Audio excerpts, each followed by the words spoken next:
Hello, good morning. हमने जो एक डिफरेंट सीरीज स्टार्ट की है, चाहे वो सीडीएस के लिए हो, एनडीए के लिए हो, उसी के क्रम में आज हम पॉलिटी का एक इम्पॉर्टेंट टॉपिक बनाए जा रहे हैं, गवर्नर से रिलेटेड।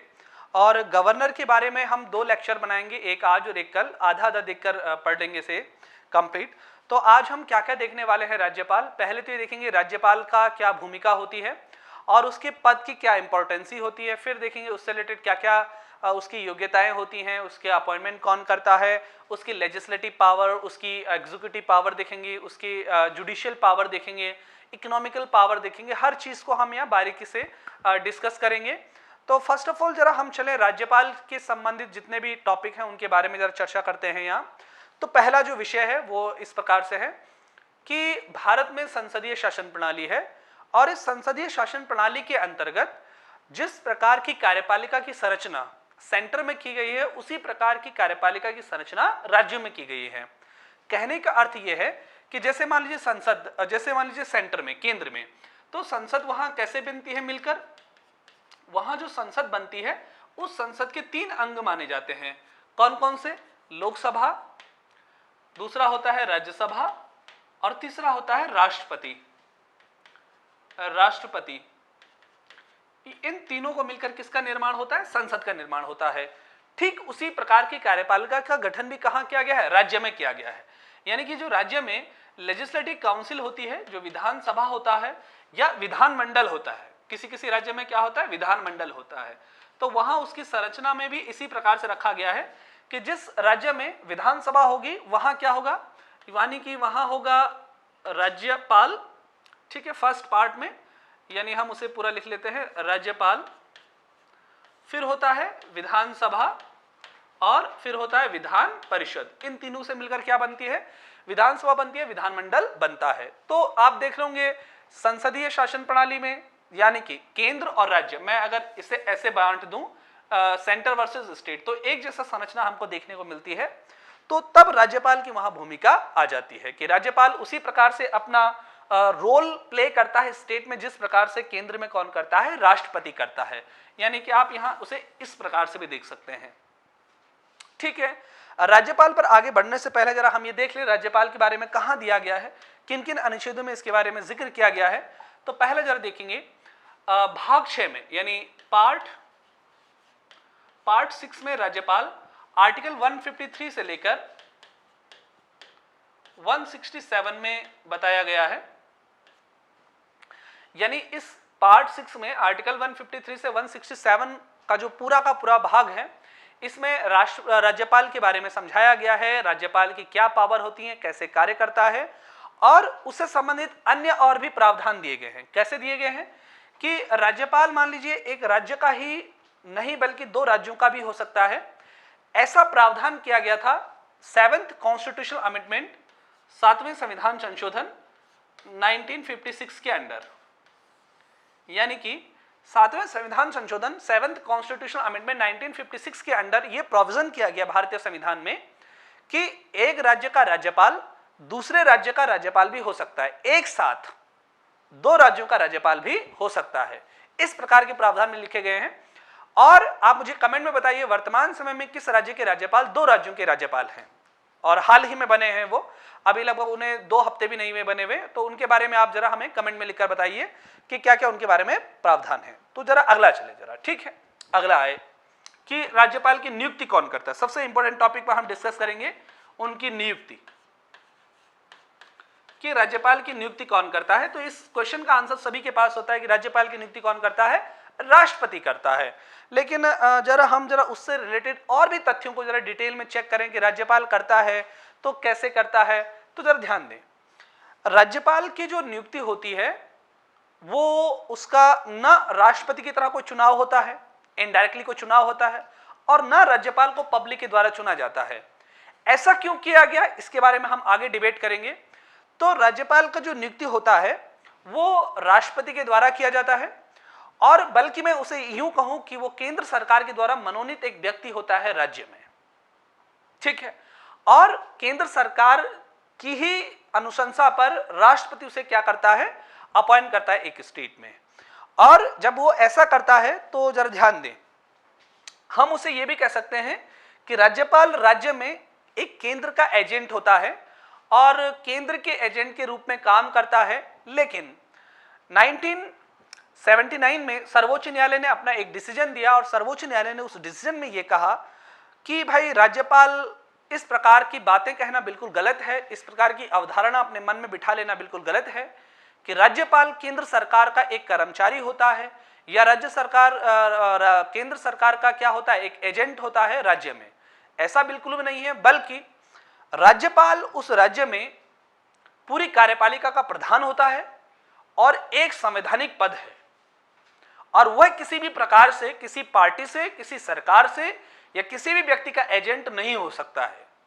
और जब इस बात को समझाया गया तब ये बात सामने निकल के आई भाई कि हाँ, कि राज्यपाल किसी प्रकार का एजेंट नहीं होगा। हाँ, इसे माना जा सकता है, लेकिन हाँ, अगर हम इसे रियलिस्टिक वे में देखें, प्रैक्टिकल वे में देखें तो ऐसा बिल्कुल भी नहीं है। हाँ, राज्यपाल आज कहीं ना कहीं केंद्र के एजेंट के रूप में अपने रोल प्ले करता है।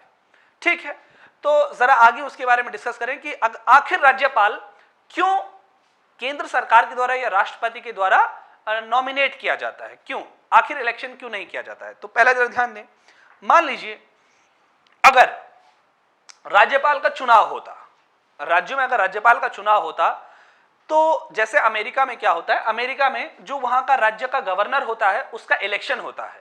ठीक है ना। अब जरा ध्यान दें, अगर इलेक्शन होता राज्यपाल का तो भारत में संसदीय शासन प्रणाली नहीं होती। संसदीय शासन प्रणाली का मतलब जानते हैं, केंद्र और राज्य दोनों एक दूसरे क्या होते हैं, पैरेलल होते हैं। तो तब जरा ध्यान दें, तब अगर राज्यपाल का चुनाव होता तब ये क्या हो जाता, सीएम के बराबर हो जाता। और सीएम और इसके बीच में यानी मुख्यमंत्री भी क्या होता है, उस राज्य में चुना हुआ होता है, राज्यपाल भी चुनकर आ जाता, तो संसदीय शासन प्रणाली टूट जाती, उसके अगेंस्ट में होता।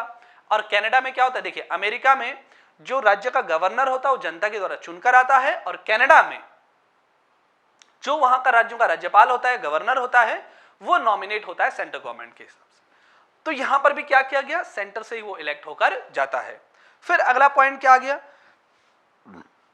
अगला पॉइंट क्या आ गया कि राज्यपाल राज्य में केवल संवैधानिक प्रमुख ही होता है और उसका कार्य सिर्फ और सिर्फ कार्यपालिका की सलाह पर काम करना होता है। ये बात ध्यान रखिएगा। और राज्यपाल का कोई व्यक्तिगत चुनाव नहीं होता है, बल्कि वो किसी पार्टी विशेष से नहीं आता है। राज्यपाल किसी पार्टी का नहीं होता है, यानी पार्टी के बाहर का माना जाता है, इसलिए रखा जाता है ताकि भाई राज्य में जो काम चले वो क्या हो, सही प्रकार से चले। दूसरा, राज्यपाल उसी राज्य का नहीं होना चाहिए जिस राज्य में वो अपॉइंट हो रहा है। क्यों, तब वो राज्य में जो भी वहां की पार्टी है और जो कि वहां नेता है उन सब से क्या कर पाएगा, संविधान के लिए बहुत अच्छा कार्य कर पाएगा। ठीक है, इस पॉइंट पर बहुत इंपॉर्टेंट तरीके से ध्यान दीजिएगा। ठीक है, अब भाई अगर राज्यपाल का चुनाव होता तो बिल्कुल पार्टी बेस पे होता। भाई अगर मान लीजिए राज्यपाल का चुनाव होता तो किसी ना किसी पार्टी का उम्मीदवार होता, और अगर पार्टी का उम्मीदवार होता तो वो संवैधानिक कार्यों को सही तरीके से नहीं कर पाता। वो तो क्या करता, वो तो पक्षपातपूर्ण काम करता ना। और वो सीएम का कैंडिडेट भी होता, भाई मान लीजिए सीएम फिर अपना कैंडिडेट उठाता राज्यपाल के चुनाव के लिए, तो ये संसदीय शासन प्रणाली की मूल भावना के क्या हो जाता, खिलाफ हो जाता। दैट्स वाई क्या किया गया, गवर्नर को क्या बोला गया, नहीं भाई इसको नॉमिनेट ही रखिए और संवैधानिक प्रमुख के रूप में ये क्या करेगा, कार्य करेगा। ठीक है, तो इस प्रकार से सारी की सारी हैं। अब जरा राज्यपाल के बारे में जरा हम क्या देखें, उसकी योग्यता के संबंध में चर्चा करें कि राज्यपाल की अपॉइंट या नियुक्त होने के लिए क्या क्या योग्यताएं होना जरूरी। तो पहला, वो भारत का नागरिक होना चाहिए, it is a very important. और वो कितने वर्ष की आयु पूरी कर चुका हो, 35 वर्ष की आयु पूरी कर चुका हो, 35 वर्ष की आयु पूरी कर चुका हो, ये एक क्या है उसके साथ और इंपॉर्टेंट फैक्ट है। ठीक है, अब जरा ध्यान दें और क्या क्या है राज्यपाल, और क्या क्या शर्तें हैं राज्यपाल की नियुक्त होने के लिए या बनने के लिए। राज्यपाल किसी भी विधानसभा का, विधान परिषद का या संसद के किसी भी सदन का सदस्य नहीं होना चाहिए, और यदि वो सदस्य है तो उसे शपथ से पहले क्या कर लेना चाहिए, उससे त्यागपत्र दे देना चाहिए, which is a very important point. और वह किसी, दूसरा पॉइंट, वह किसी पोस्ट ऑफ प्रॉफिट पे नहीं होना चाहिए, किसी भी लाभ के पद पर नियुक्त ना हो। लाभ का पद कहने का क्या अर्थ हुआ, राज लाभ के पद कहने का मतलब यह हुआ किसी भी सरकारी पद पर या सरकारी नौकरी पर कार्य न कर रहा हो। अगर कर रहा है तो राज्यपाल के पद की शपथ लेने से पूर्व से क्या देना पड़ेगा, त्यागपत्र देना पड़ेगा। यह भी इंपॉर्टेंट पॉइंट है। ठीक है, अगर वो किसी दो या दो से एक या एक से अधिक राज्य यानी दो राज्यों का राज्यपाल नियुक्त है तो उसकी सैलरी कैसे होगी, सैलरी कैसे बटेगी दोनों राज्यों, तो दोनों राज्यों की सैलरी कैसे बटेगी इसका डिसाइड कौन करता है, राष्ट्रपति। और किस रेशियो में दोनों राज्य उसको सैलरी देंगे ये भी राष्ट्रपति निर्धारित करता है। ठीक है, तो यानी राष्ट्रपति कहने पर सारा काम हो सकता है। और राज्यपाल रहते हुए उसके किसी भी वेतन में या उसको दिए जाने वाली जो सब्सिडीज होती हैं उनमें किसी भी प्रकार का अलाभकारी परिवर्तन नहीं किया जा सकता है, which is also important point. इस प्रकार का काम नहीं किया जा सकता है। और पर मंथ राज्यपाल को कितनी सैलरी प्रेजेंट टाइम में मिल रही है आप मुझे सभी लोग कमेंट में लिखकर भेजिए। ठीक है, राज्यपाल जब अपने पद पर रहता है, देखिए वेरी इंपॉर्टेंट पॉइंट, तब उसके खिलाफ किसी भी प्रकार का सिविल मामले में केस नहीं चलाया जा सकता है। देखिए केस दो प्रकार के होते हैं, मैं अगर इन्हें समझाऊं दो प्रकार के होते हैं, एक होता है क्रिमिनल केस, दूसरा होता है सिविल केस। दो प्रकार के केस होते हैं। क्रिमिनल केस जो होता है वो होता है एक्स वर्सेस स्टेट। मान लीजिए अगर कोई केस है तो वो अगर ऐसा है एक्स वर्सेस स्टेट यानी राज्य। ठीक है, मान लीजिए किसी व्यक्ति ने पुलिस वाले को पीट दिया, तो मान लीजिए इस व्यक्ति ने पुलिस वाले को पीटा तो पुलिस क्या है, राज्य है, तो तब ये कौन सा केस हो जाएगा, क्रिमिनल। और अगर किसी व्यक्ति ने एक्स वर्सेस एक्स है, अगर किसी व्यक्ति ने किसी अन्य व्यक्ति को पीट दिया तो वो कैसा केस हो जाएगा, सिविल केस हो जाएगा। बात समझ में आया? तो ऐसे सिविल मामले के केसेस में राज्यपाल के खिलाफ उसके टाइम पीरियड के दौरान कोई भी केस नहीं चलाया जा सकता है। हाँ, आपराधिक मुकदमा चलाया जा सकता है। ठीक है, जबकि सिविल मामले में कोई कार्यवाही नहीं की जा सकती है। ये उसके बारे में है। फिर आता है ओथ कौन दिलाता है। ओथ राज्यपाल कौन दिलाता है, तो वो दिलाता है उस राज्य का चीफ ऑफ जस्टिस, यानी जो हाई कोर्ट का क्या होता है, मुख्य न्यायाधीश होता है, वो उनको क्या दिलाता है, शपथ दिलाता है। और क्या शपथ, जरा मुझे सभी लोग कमेंट में बताएं, क्या शपथ शेड्यूल में आती है या नहीं आती है, और कौन से शेड्यूल्स में आती है ओथ। जरा मुझे इसका भी कमेंट करके उत्तर दीजिए कि कौन से शेड्यूल में क्या आती है, ओथ आती है। ठीक है, अब आता है राज्यपाल का टाइम पीरियड। राज्यपाल का कार्यकाल कितने समय का होता है, तो जरा ध्यान दें, राज्यपाल का कार्यकाल कितने समय का होता है भाई, 5 वर्ष का होता है। और 5 वर्ष से पूर्व भी क्या उसे हटाया जा सकता है, देखिए इसके बारे में कुछ नहीं कहा गया है भारतीय संविधान में, इसके बारे में कोई प्रावधान नहीं किया गया है। 5 वर्ष, उससे पहले भी उससे बाद भी। राष्ट्रपति, ऐसा अमूमन कहा जाता है कि राज्यपाल राष्ट्रपति के प्रसाद पर्यंत क्या करता है, पद को धारण करता है, यानी कि राष्ट्रपति के अकॉर्डिंग पद को धारण करता है, और राष्ट्रपति जब चाहे तब उसे उसके पद से हटा सकता है। लेकिन इस अवधारणा में बहुत सारे चेंजेस आए हैं, और 1991 में जो जजेस केस आया था उसमें भी सुप्रीम कोर्ट ने ये कहा था कि भाई राज्यपाल को जब भी हटाया जाएगा तो क्या दिया जाएगा, सॉलिड रीजन होना चाहिए, उसी के बाद राज्यपाल को उसके पद से हटाया जा सकता है।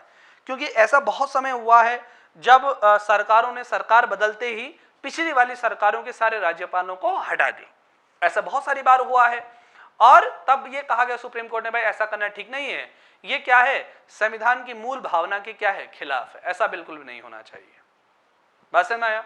तो हाँ, राज्यपाल का कार्यकाल 5 वर्ष का होता है, किंतु इससे पूर्व भी राष्ट्रपति के द्वारा इन्हें हटाया जा सकता है, या वापस बुलाया जा सकता है, ये उसमें कहा गया है। ठीक है, अब आती हैं राज्यपाल की शक्तियां क्या होती हैं, वर्क क्या होते हैं। ठीक है, इसके बाद जो हम उसके वर्क एंड पावर्स, इनके लिए हम डिस्कस करेंगे नेक्स्ट वीडियो में।